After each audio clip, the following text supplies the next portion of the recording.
সকলেই জানি যে জুলাই বিপ্লবে মাদ্রাসার ছেলেরা কি অসাধারণ বীরত্ব দেখিয়েছে।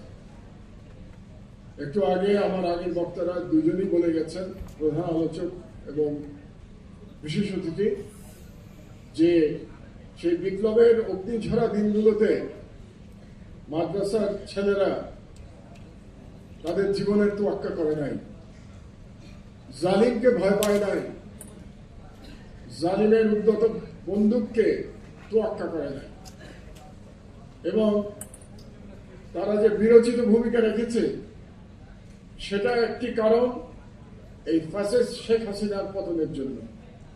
বিশেষ করে বিপ্লবের একেবারে শেষ দিকে যখন ফ্যাসিস্ট শক্তি তার সর্বশক্তি নিয়োগ করেছিল এই বিপ্লবকে পরাভূত করবার জন্য, তখন তামিরুল মিল্লাত এবং অন্যান্য মাদ্রাসার ছেলেরা টঙ্গী, উত্তরা এবং বিশেষ করে যাত্রাবাড়িতে যে লড়াই করেছে সেটা বাংলাদেশের ইতিহাসে স্বর্ণাক্ষরে লিখিত থাকবে ইনশাআল্লাহ। এবং প্রজন্মের পর প্রজন্ম যাতে ইতিহাস বিস্তৃত না হয় সেই জন্য আমরা কিন্তু কাজ করছি। আপনারা নিশ্চয়ই জানেন, যারা মিডিয়ার খোঁজ খবর রাখেন, যে অন্তত আমার দেশ পত্রিকায় আমরা জুলাই বিপ্লব নিয়ে প্রতিনিয়ত সংবাদ ছাপিয়ে যাচ্ছি,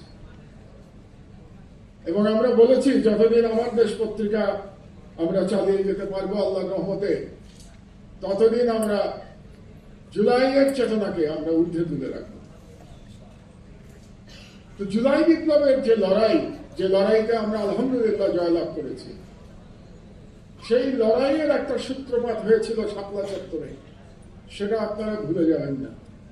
জুলাই বিপ্লবে আপনারা যেভাবে এই ফ্যাসিস্ট সরকারের পুলিশ, র্যাব, এমনকি সেনাবাহিনীর কিছু কিছু সদস্যদের যেভাবে গুলিবর্ষণ করতে দেখেছিলেন, তার সূত্রপাত হয়েছিল শাপলাতে, এটা আপনারা ভুলে যাবেন না। এবং যেভাবে নির্বিচারে গুলিবর্ষণ করা হয়েছে জুলাই বিপ্লবে, একইভাবে নির্বিচারে গুলিবর্ষণ করা হয়েছিল শাপলা চত্বরে। সুতরাং শাপলার যারা শহীদ হয়েছিলেন সেই শহীদেরা কিন্তু পরবর্তী বিজয়ের পথ উন্মুক্ত করে দিয়েছিলেন। কাজেই সেই দিনের শহীদেরা একই রকম সম্মানের দাবিদার যেই সম্মান জুলাই বিপ্লবের শহীদেরা পাবেন। কাজে তাদেরকেও যেন আমরা ভুলে না যাই। আমার এখনো মনে আছে যে শাপলার সেই দিনে 5 মে আমি বন্দী ছিলাম, আমি পিজি হাসপাতালে বন্দী ছিলাম সেই সময়, এবং সারা রাত গুলির আওয়াজ আমি শুনতে পেয়েছিলাম। এবং পরে যখন আল্লামা মরহুম বাবুনগরী, জুনায়েদ বাবুনগরীকে নিয়ে আসা হলো পিজি হাসপাতালের উল্টো দিকে যে বারএম হাসপাতালে নিয়ে আসা হলো, সেদিন কিন্তু আমি সকল দৃশ্য দেখেছিলাম আমার ঘরে বসে, আমার জানালা দিয়ে। এবং জুনায়েদ বাবুনগরী তার সুস্থতার জন্য আল্লাহর কাছে মনোজাত করেছিলাম। কারণ আমাকে গ্রেফতার করা হয়েছিল শাপলা চত্বরের যেদিন প্রথম যে জমায়েত হয়েছিল, যেটা বাংলাদেশের ইতিহাসে সর্ববৃহৎ জমায়েত ছিল, সেটা 6 এপ্রিল। আপনাদের নিশ্চয়ই মনে আছে, 6 এপ্রিল জমায়েতের পরে 11 এপ্রিল আমাকে গ্রেফতার করা হয়েছিল। কারণ তারা মনে করেছিল সেই সরকার, যদি আমার দেশ চলে তাহলে এই বিপ্লবকে প্রতিহত করা কঠিন হবে, এবং এটা মনে করেই আমাকে 11 এপ্রিল 2013 সালে গ্রেফতার করা হলো এবং আমার দেশ পত্রিকা বন্ধ করে দেওয়া হলো।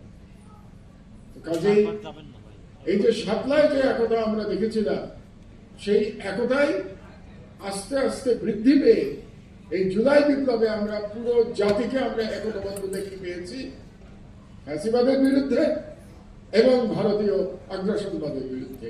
যেই কারণে জুলাই বিপ্লবের বিখ্যাত স্লোগান দিল্লি না ঢাকা, ঢাকা ঢাকা, আজাদি না গোলামি, আজাদি আজাদি, এই স্লোগানের অর্থই হচ্ছে ভারতীয় আধিপত্যবাদের বিরুদ্ধে আমাদের সম্মিলিত লড়াই। তো একটা কথা আমি আপনাদেরকে স্মরণ করিয়ে দিতে চাই। একটু আগে রফিক সাহেব বলে গেছেন